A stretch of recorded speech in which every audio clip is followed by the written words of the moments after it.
Okey, nampak tak slide cikgu? Tak lagi. Kalau nampak bagi tahu Nampak. lah. Nampak Nampak cikgu. cikgu. Cikgu. Nampak cikgu. Alhamdulillah. Nampak cikgu. Okey, alhamdulillah. Jadi untuk elakkan perkara tadi berlaku, siapa yang masuk lambat cikgu tak add Nanti cikgu nak keluar masuk, cikgu takut dia hang. Okey. So kita tengok balik soalan soalan ni ialah soalan peperiksaan akhir tahun tingkatan 4 2017 tak silap cikgu, dan soalan ni cikgu buat. Bila banyak-banyak soalan sangat, bila kita cerita ingat tahun bila. Okey, so kita tengok soalan. Rajah 12.1 menunjukkan carta pie status keluasan hutan di Borneo dari tahun 2000 hingga 2020 akibat aktiviti penyahutanan. Okey, so kalau awak tengok daripada 2000 hingga 2020, keluasan hutan ni semakin berkurangan. Kenapa dia berkurang? Awak kena baca soalan ni. Dia dah bagi tahu siap-siap akibat penyahutanan. Maksudnya orang tebang untuk dapatkan balak, untuk dapatkan untuk buka kawasan penempatan baru, untuk buat highway. Jadi hutan dah tinggal 32.6%. Okey, berdasarkan pengetahuan biologi anda, bincangkan kesan. Bila sebut bincang, awak tak boleh beri kesan macam awak buat peta minda semalam deh. Awak tak boleh buat peta minda macam tu. Awak tak boleh bagi poin-poin macam tu saja. Awak kena bincangkan. Tapi sebab semalam cikgu nak peta minda, tak apalah. Okey, bincangkan kesan penyahutanan yang menyebabkan bencana terhadap kepelbagaian biologi dan ekosistem. Walaupun dia nak 5 markah ni sangat berharga lah. Okey, so kita tengok jawapan. Nanti awak salin cikgu akan snap gambar soalan ni. Awak masukkan dalam fail nota. So yang pertama, kesan dia ialah kehilangan habitat. Tak ada tempat tinggal. Bila tak ada tempat tinggal, apa jadi? Lama kelamaan spesies flora dan fauna akan pupus. Harimau tak ada tempat. Gajah tak ada tempat. So lama-lama dia pupus lah. Sebab apa dia pupus? Kena langgar ke kereta. Dia berhijrah tempat lain. Lama-lama dia tak sesuai duduk tempat tu, dia akan mati. Jadi spesies flora dan fauna pupus, dan kalau tumbuhan yang mempunyai nilai perubatan diancam kepupusan. Yang ketiga, bila tak ada flora fauna, cikgu kata dah terganggu je satu, terganggu habis. Maka jaringan makanan di hutan musnah. Awak nampak tak? 1, 2, 3 ni dia berkaitan. Kalau awak nak cemerlang dalam biologi, dalam esei, awak kena macam turutan. Buat macam lepas satu, lepas satu. So nampak tak? Bila tak ada tempat tinggal, flora fauna pupus. Bila tak ada flora fauna pupus, jaringan makanan musnah. Okey? Okey. Kemudian, bila tak ada pokok, ketiadaan pokok untuk menyerap gas karbon dioksida. So bila tak ada pokok nak serap gas karbon dioksida akan meningkat dalam atmosfera. Jadi bila banyak-banyak gas karbon dioksida, apa jadi? Jadilah kesan rumah hijau dan jadilah pemanasan global. 4 dan 5 ni dia berkait. Okey, dia berkait. So awak nampak tak? 1, 2, 3, 1 poin. 4, 5, 1 poin. Okey, kemudian bila tak ada hutan, kawasan tadahan air terganggu. Okey, kawasan tadahan air terganggu. Ni sendiri dia. Ni satu dia je. P6 ni, sorry dia je. P6 ni dia sendiri. Okey, poin dia sendiri. Okey, kemudian ketiadaan sistem akar. Pokok tak ada ke? Ketiadaan sistem akar untuk mencengkam tanah mengakibatkan hakisan tanah, okey, atau tanah runtuh. Jadi apa jadi kepada hakisan tanah dan tanah runtuh tu? Tanah terkakis dibawa, okey, cikgu rasa tanah terhakis ni deh. Tanah terhakis dibawa oleh air hujan dan termendap di dasar sungai. Sungai jadi cetek, jadi banjir lumpur dan banjir kilat. So P7, P8, P9 ni satu kelompok jawapan. Faham deh? Okey. Nanti awak salin lah. Kalau boleh, cikgu nak P1, P2, P3, satu warna. Pen biru. P4, P5, pen merah. P6 pen hitam. P7, P8, P9 pen hijau. Asingkan biar awak nampak kaitan-kaitan dia. Boleh dah? Okay, next. Kita pergi lagi. Okay, semalam cikgu janji tentang eutrofikasi. Eutrofikasi ni pun tajuk popular juga dengan molek. Okay, eutrofikasi ni ialah peningkatan pertumbuhan alga. Kematian hidupan akuatik. Sekejap cikgu punya ni gona pula dah. Okay. Kematian. Allahnya coteng habis pula dah. Sekejap. Cikgu punya. Okay, cikgu baca je lah. Peningkatan pertumbuhan alga, kematian hidupan akuatik dan kemerosotan kualiti air merupakan kesan daripada proses eutrofikasi. Dengan peningkatan pertumbuhan alga. Jadi bila banyak-banyak alga, lepas ni kita akan tengok gambar. Bila dah banyak-banyak alga, berlakulah kematian kehidupan berlakulah kematian hidupan akuatik. Bila dah mati, maka kualiti air jadi merosot. Sebab air dah kotor semua benda mati dah. Jadi kemerosotan kualiti air. Jadi tiga perkara ni adalah kesan daripada proses eutrofikasi. Okay. Eutrofikasi merupakan proses sesuatu ekosistem air menjadi kaya dengan nutrien yang menyebabkan perubahan struktur ekosistem tersebut. Gapo ni eutrofikasi ni? Eutrofikasi ni ialah maknanya air tu jadi kaya dengan nutrien. Maksudnya air tu jadi banyak nutrien. Air sungai jadi banyak nutrien. Air kolam jadi banyak nutrien. Datang dari mana nutrien tu cikgu? Okay, dia datang daripada penggunaan baja nitrat dan fosfat secara berlebihan dalam aktiviti pertanian. Jadi maksud cikgu macam ni. Eutrofikasi ni kebiasaannya berlaku di kawasan pertanian. Sebab apa? Kemungkinan kawasan pertanian tu dia guna baja terlalu banyak. Jadi lebihan baja tu akan dibawa oleh air hujan masuk dalam sungai, masuk dalam kolam. Jadi kolam tu jadi banyak baja. Kolam tu jadi banyak baja, maka nombor satu berlakulah pertumbuhan alga. Bila dah banyak-banyak pertumbuhan alga, dia akan tutup permukaan sungai. Dia akan tutup permukaan kolam. Lama-lama jadilah kematian hidupan akuatik. Dan bila dah mati dah hidupan akuatik, maka berlakulah kemerosotan kualiti air. So cikgu nak awak faham, eutrofikasi ni kenapa? Air sungai jadi kaya dengan nutrien. Air sungai, air kolam, air tasik jadi kaya dengan nutrien. Datang daripada mana cikgu nutrien tu? Datang daripada baja berlebihan. Baja apa? Baja nitrat dan fosfat berlebihan. Baja-baja tu masuk dalam sungai, masuk dalam tasik, masuk dalam kolam. Apa jadi? Nombor satu, peningkatan pertumbuhan alga, banyak-banyak alga, kematian hidupan akuatik. Bila dah mati, kemerosotan kualiti air. Itu maksud eutrofikasi. Okay, kita baca nombor satu. Lebihan sisa nitrat dan fosfat dialirkan oleh air hujan ke dalam tasik dan sungai. Kan tadi cikgu kata kawasan pertanian tu dia guna banyak baja.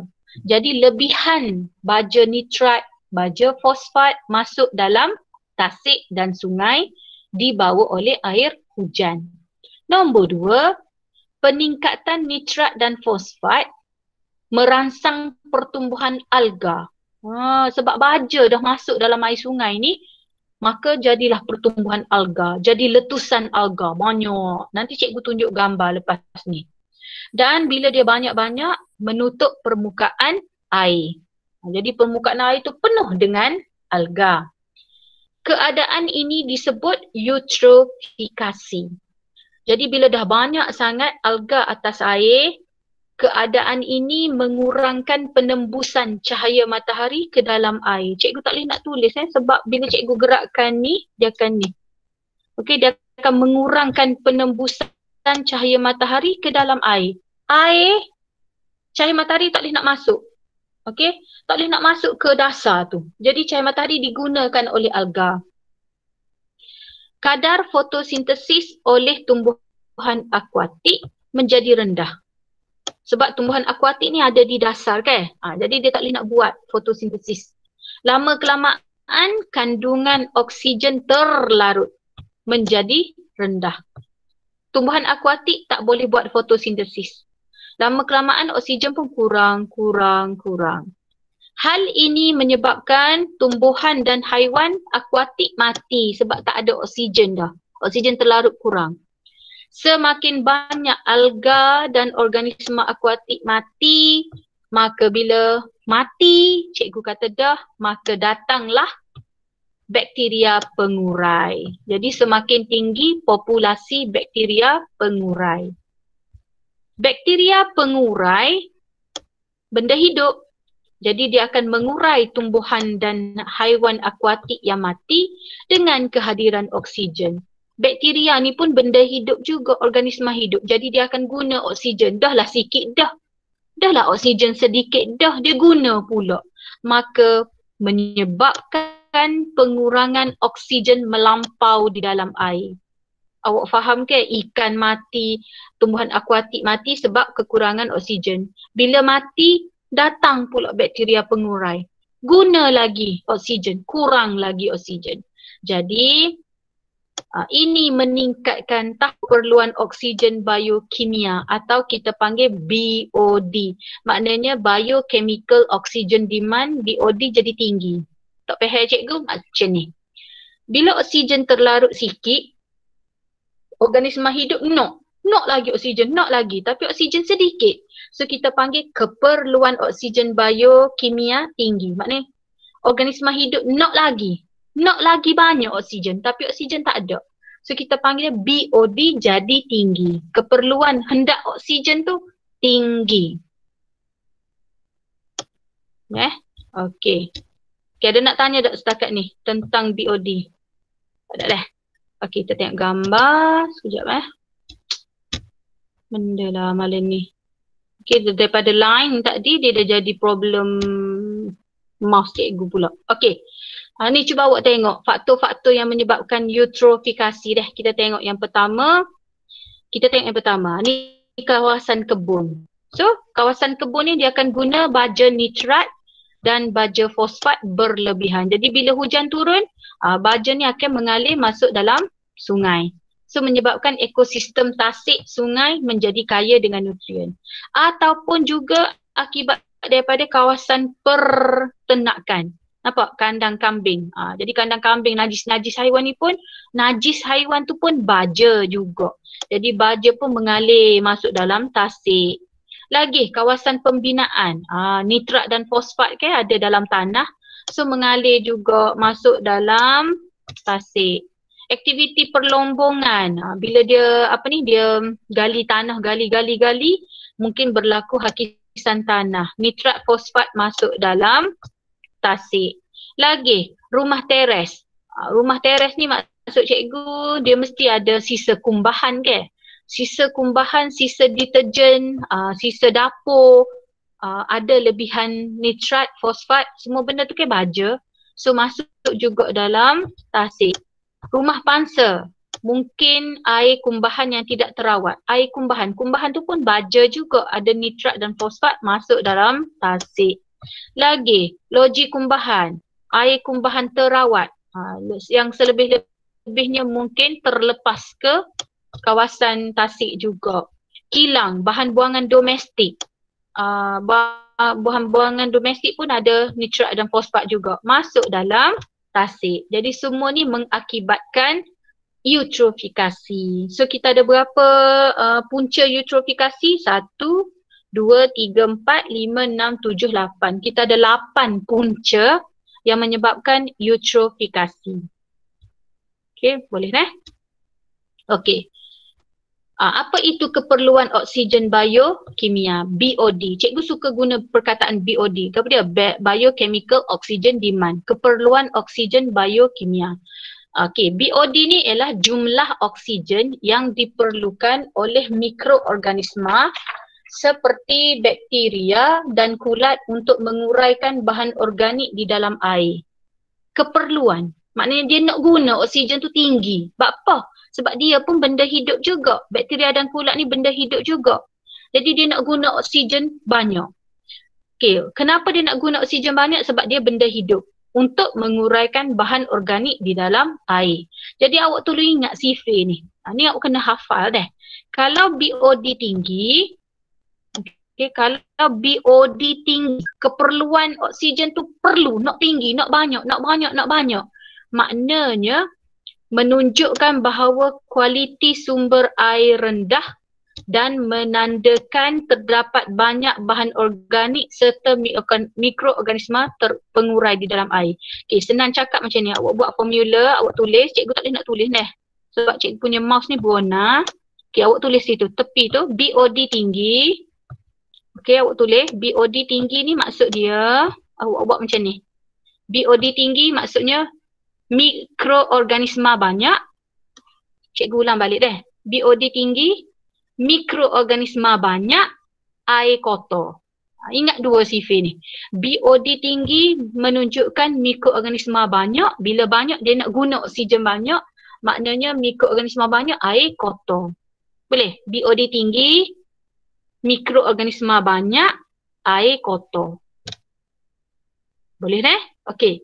Formula yang kedua, kalau BOD rendah, okey, BOD rendah, mikroorganisma sedikit, air bersih. BOD rendah, mikroorganisma sedikit, air bersih. Sebab apa cikgu kata macam tu?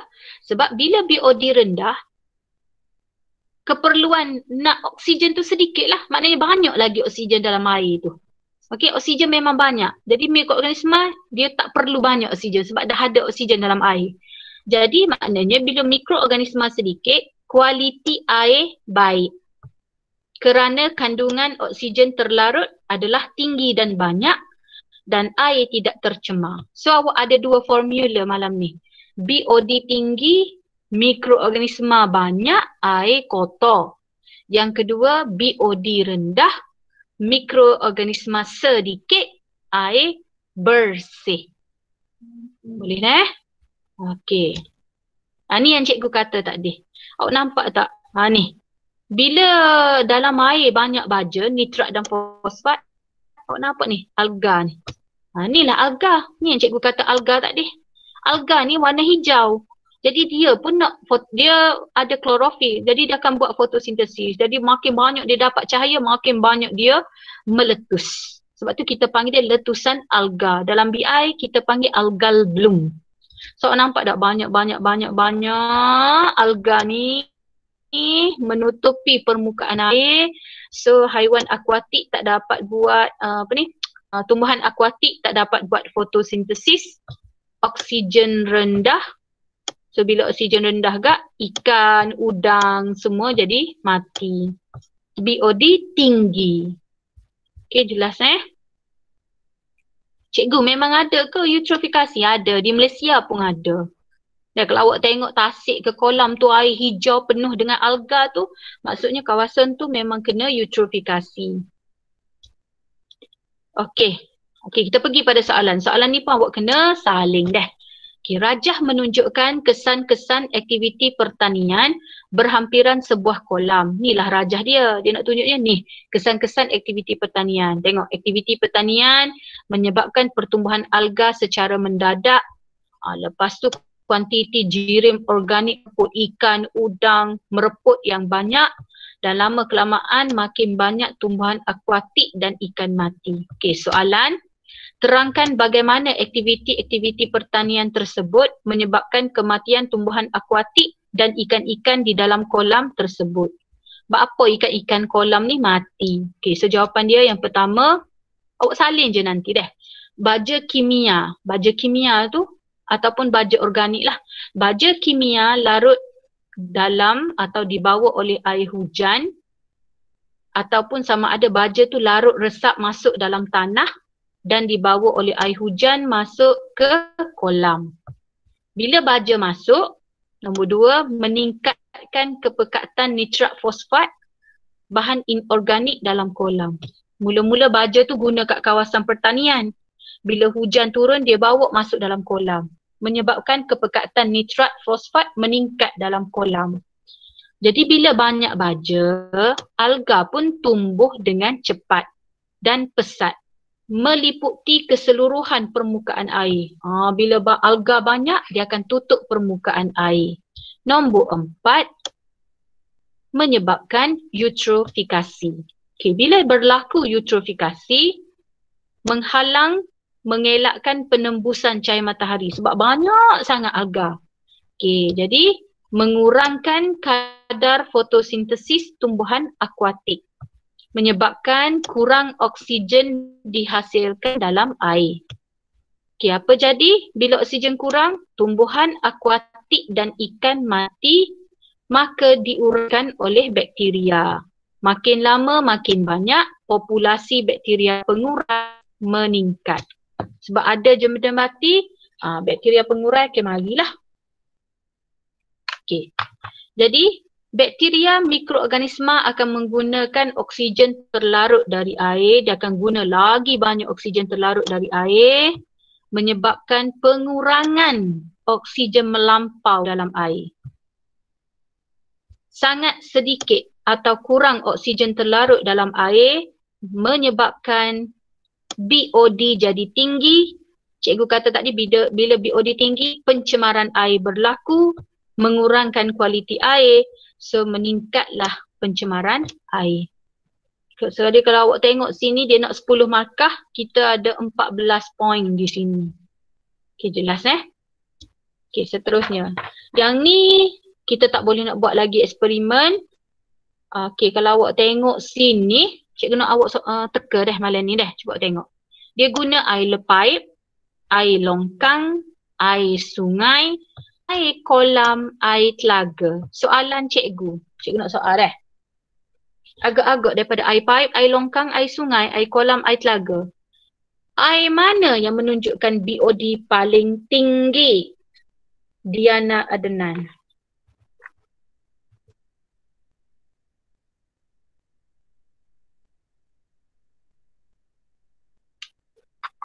Walaupun kita tak buat eksperimen lagi, cikgu nak tanya awak punya ni lah, hipotesis ni yang kita panggil hipotesis.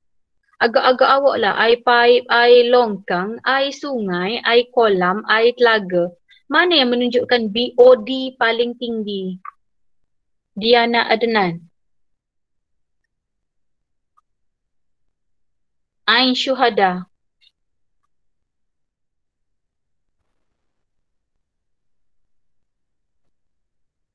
Bila cikgu tanya soalan semua senyap belaka. Khalili Akilah.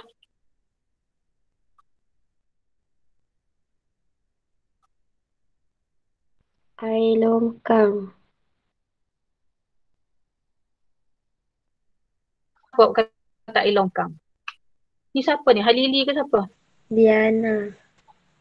Diana. Bapa Diana kata air longkang? Sebab cikgu, saya tengok hipotesis. Tak segitu. Cikgu nak tahu buat apa. Bapa kata air longkangnya? Sebab air kotor. Sebab air kotor. Bila air kotor ada banyak apa? Mikroorganisma. Banyak mikroorganisma. Okay, very good jadi biasanya kita akan buatlah eksperimen ni, pelajar akan ambil air longkang kantin, air longkang asrama, air kolam asrama.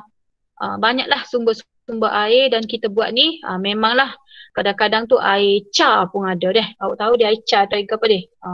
Jadi bila pelajar buat, didapati air yang paling kotor tu lah nilai BOD tinggi. So kita macam mana kita nak tahu dia air paling kotor? Ialah kita akan gunakan larutan metilina biru. So kita masukkan warna biru dalam larutan metilina biru ni, warna dia biru. Jadi kita pun tengok masa pelunturan dia. Kalau warna tu kita masuk je, hilang. Hilang dah warna tu. Warna metilina biru tu maknanya air tu paling kotor. Okay, jadi bila kita guna air longkang, kita masuk je larutan metilina biru tu, hilang warna biru tu. paling cepat dia luntur, maka dia paling kotor. Okey. Ni kita akan buat nantilah. So kalau awak tengok sini, air longkang mengambil masa 1 jam. Paling cepat dia luntur. So maknanya paling tinggilah air tu, tahap BOD paling tinggi. Sini air telaga, air paip, air suling tidak meluntur. Awak tunggu sampai esok pun dia tak luntur, maknanya BOD rendah air bersih. BOD rendah air bersih. Okey, kita pergi lagi malam ni, kita sambung lagi sikit lagi pencemaran udara. Okey, pencemaran udara terjadi apabila terdapat peningkatan bahan pencemar. Adalah seperti apa? Seperti ada gas, ada asap, ada debu, ada habuk. Awak kena ingat pencemaran udara ni sebab ada bahan pencemar. Apa dia? Gas, asap, debu, habuk di dalam atmosfera sehingga menjejaskan kesihatan dan kehidupan manusia, haiwan dan tumbuhan. Bahan pencemar meningkat. Dari mana? Dari pelepasan gas dari exhaust kenderaan bermotor ni, okey. Lagi banyak kenderaan, lagi banyak asap, debu, okey. Lagi pencemaran udara juga berlaku akibat peningkatan pembebasan asap dari kilang perindustrian. Ni punca yang kedua. Dan yang ketiga daripada pembakaran terbuka. Yang ni yang biasa berlakulah. Okey, so cikgu saya perlu ingat ke bahan-bahan pencemar ni? Kena ingat. Okey, contoh. Kalau gas dari exhaust kenderaan, dia akan melepaskan gas nitrogen oksida, karbon monoksida. Macam mana nak ingat ni? Kalau cikgu ingat macam ni. Mono. Cara cikgu ingat. Sebab kita kan banyak sangat benda kita nak kena ingat. Kalau gas daripada exhaust kenderaan, awak buat macam ni. Mono. Awak jangan buat muni Okey, mono. Apa dia mono? Monoksida dan NO, nitrogen oksida. Dua gas ni bahaya Okey, lagi plumbum. Okey, plumbum ni logam berat, asap dan jelaga dan gas hidrokarbon, benzena. Okey, kalau daripada kilang, cikgu ingat macam ni. Sono. Boleh ingat? Sono. Cikgu nak tulis payah lah. Cikgu punya mouse ni dia ni sikit. Sono. Apa dia sono? Sulfur. Awak tambah je. No. So tu sulfur dioksida. Yang tadi, okey, lepas tu no tu nitrogen oksida, debu, gas karbon monoksida, gas karbon dioksida. Okey, daripada pembakaran terbuka, dia akan membebaskan gas karbon dioksida, asap dan jelaga. Jadi bahan-bahan pencemar ni awak kena ingat lah. Okey, kita tengok yang pertama, pembakaran bahan api fosil oleh loji pembakaran arang batu, kilang perindustrian dan kenderaan membebaskan gas karbon monoksida, gas nitrogen oksida serta gas sulfur dioksida ke udara. Gas-gas ini bergabung dengan wap air. Awak nampak tak? Gas-gas tu akan bergabung masuk dalam wap air di dalam atmosfera lalu jadi asid. Cikgu ulang balik, gas tu nama dia sono. Okay? Gas nitrogen oksida, sulfur dioksida, karbon monoksida. Gas tu dilepaskan oleh kilang, dilepaskan oleh kenderaan, masuk dalam wap air, bergabung jadi asid nitrik, asid sulfurik. Asal-asal dia jadi gas. Bila dia lepas masuk dalam ke atmosfera, dia akan jadi wap air. Jadilah asid nitrik, asid sulfurik. Dan bila dia turun, dia akan turun sebagai asid. Jadi sebab itulah kita panggil dia hujan asid. Jadi hujan asid ni bila dia turun masuk dalam tanah, tanah jadi kurang subur sebab tanah jadi berasid, iaitu pH kurang daripada 5. Hujan asid juga bila dia turun, dia akan memusnahkan tisu daun. Daun akan jadi berlubang-lubang dan mereputkan akar tumbuhan. Kalau dia masuk dalam air sungai, peningkatan keasidan air. Air jadi berasid. Lalu mengurangkan populasi plankton yang menjadi sumber makanan ikan. Jadi bila plankton tak ada, makanan ikan tak ada, ini akan mengganggu rantai makanan dan menyebabkan kematian organisma.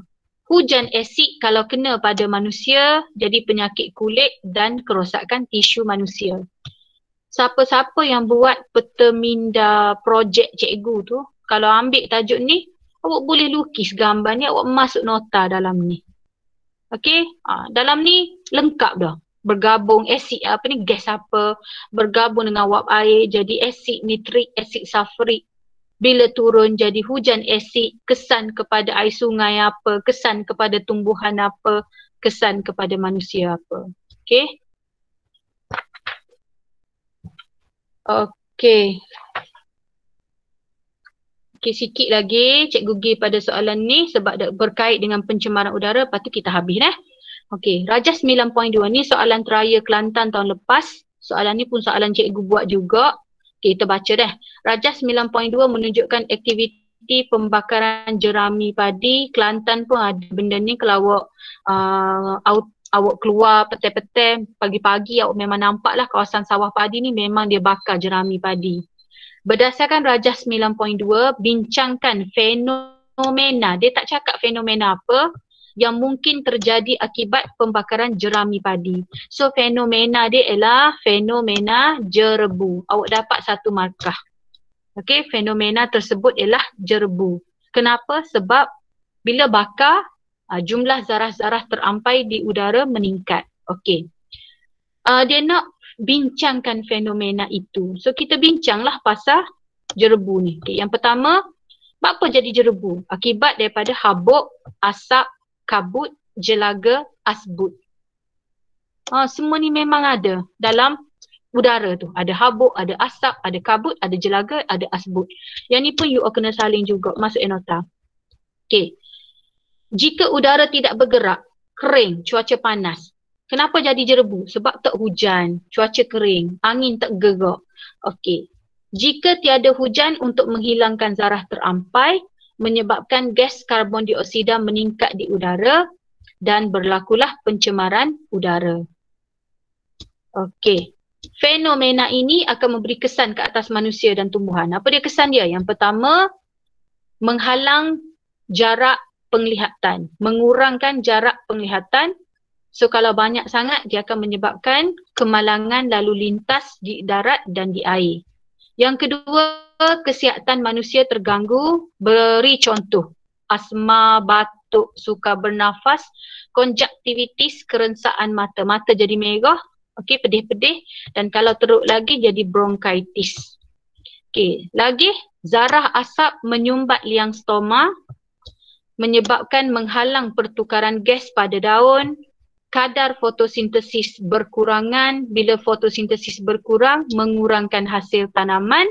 Bila kurang hasil tanaman, kurang pendapatan petani. So kalau awak nampak sini, K4, K5, K6, K7, K8, awak salin satu warna pen. K2, K3, satu warna pen. K1 ni dia berdiri sendiri. Okay, jelas Okey. Apa usaha-usaha kita untuk elak daripada orang buat pembakaran jerami? Yang pertama, kita kena kuatkuasakan undang-undang. Yang kedua, kita kena ajar dia. Boleh bakar jerami. Kita ubah jadi baja kompos, baja organik atau makanan ternakan. Awak nampak tak? Ni. Kita ajar dia supaya jadikan sebagai baja kompos, baja organik ataupun kita buat macam ni dah. Buat macam ni. Banyak dalam ni. Kalau di Kedah tu memang dia sengaja buat macam ni, kita boleh jadikan tempat sebagai tempat penggambaran pula. Okay, yang ketiga, kita beri pendidikan mengenai pengurusan sumber, pengurusan kelestarian tanaman padi. Yang keempat, kita buat kempen 4R, kitar semula. Seperti lidi boleh dijadikan penyapu, kita boleh jadikan sumber pellet, bahan bakar, produk kraft tangan, diproses menjadi produk pembungkusan terbiodegradasi. Okey, cikgu berhenti di sini setakat ni dulu sebab panjang sangat dah kelas kita. Ada apa-apa nak tanya? Cikgu. Ya. Kalau kena saling ni ke? Boleh kau kalau print? Kau memang saling? Boleh. Kalau ada kemudahan printer, awak print je. Tak ada masalah. Okey, cikgu. Nak salin boleh. Nak tambah nota, nak letakkan gambar boleh. Tak ada masalah. Okay, ada apa-apa nak tanya lagi?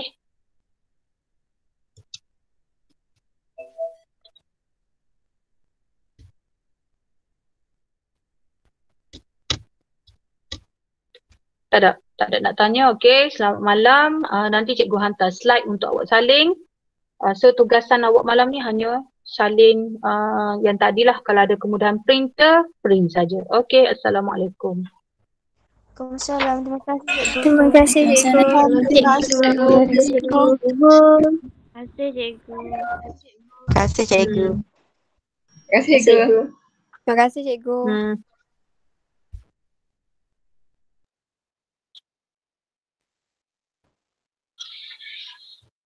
Cikgu, Ya. nama saya cikgu tanda tak?